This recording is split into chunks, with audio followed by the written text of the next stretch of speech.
Halo teman-teman, jika teman-teman mau galbay di aplikasi Akulaku, Kredivo, dan Shopee Paylater, teman-teman harus persiapkan hal-hal berikut ini.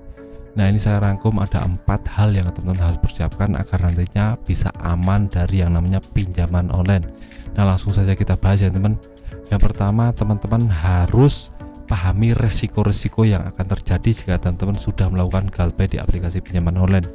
Yang pertama, jelas teman-teman akan ditelepon 3 kali sehari, diteror dari customer service maupun debt collector yang di pinjaman online itu ya teman. Jadi teman-teman harus siap dengan ini. Yang kedua, teman-teman akan didatangi debt collector. Nah, kalau ini bisa didatangi bisa tidak ya teman, ini tergantung dari domisili dan besarnya pinjaman.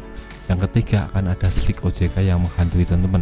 Teman-teman tidak akan bisa untuk melakukan pinjaman online di manapun atau bank-bank swasta itu tidak akan bisa untuk melakukan pinjaman. Itu yang pertama ya teman. Untuk yang kedua adalah teman-teman harus putuskan hubungan komunikasi dengan yang namanya pinjaman online. Nah, ini berhubungan dengan SIM card dan WA ya teman. Teman-teman kalau sudah niat mantap mau galbay, teman-teman harus putuskan hubungan dengan debt collector atau pinjaman online. Teman-teman harus copot kartunya, copot kartu perdananya, ganti dengan kartu baru. Ini bertujuan agar debt collector tidak bisa menghubungi teman-teman dan teman-teman bisa aman selamanya ya teman. Yang kedua, teman-teman WA-nya juga harus di uninstall, atau kalau tidak teman-teman bisa ganti WA-nya yang tidak berhubungan dengan pinjaman online agar nantinya si customer service atau debt collector itu tidak bisa menghubungi teman-teman. Ini imbasnya banyak ya teman, hidup teman-teman bisa lebih tenang, bisa lebih nyaman dari yang namanya penagihan debt collector ataupun customer service pinjaman online.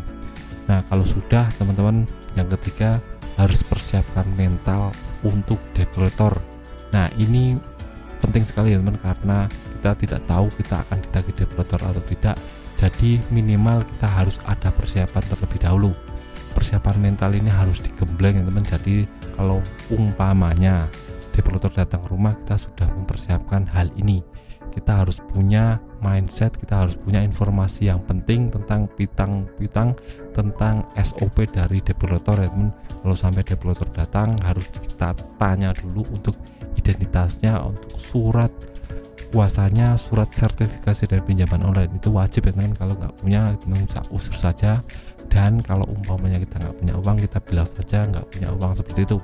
Nanti lama-kelamaan debt collector akan bosan datang ke rumah dan ujung-ujungnya nanti teman-teman akan bebas dari yang namanya debt collector.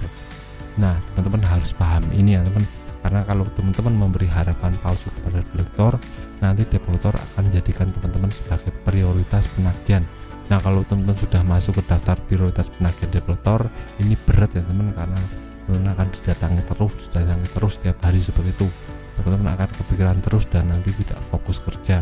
Ini sangat mempengaruhi dari pikiran teman-teman. Jadi mindsetnya harus dijaga, jangan sampai teman-teman fokus dengan utang ya teman. Lebih baik teman-teman fokus dengan pekerjaan teman, fokus dengan kehidupan teman-teman, fokus dengan mencari income tambahan agar nantinya teman-teman dapat banyak uang dan kedepannya untuk memenuhi kebutuhan primer dan berbunda ya teman.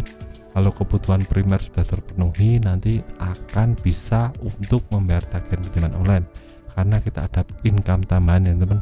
Dan jangan lupa kita harus banyak bersedekah agar nantinya ada rezeki yang tidak terduga yang menghampiri teman-teman. Nah, itu saja dari saya, 4 hal yang harus teman-teman persiapkan jika nanti sudah melakukan galbay di aplikasi Akulaku, Kredivo, dan Shopee Paylater. Semoga bermanfaat buat teman-teman, dan kalau ada penasaran bisa tulis di kolom komentar. Sekian video dari saya, semoga bermanfaat, tetap semangat kehidupannya lebih baik.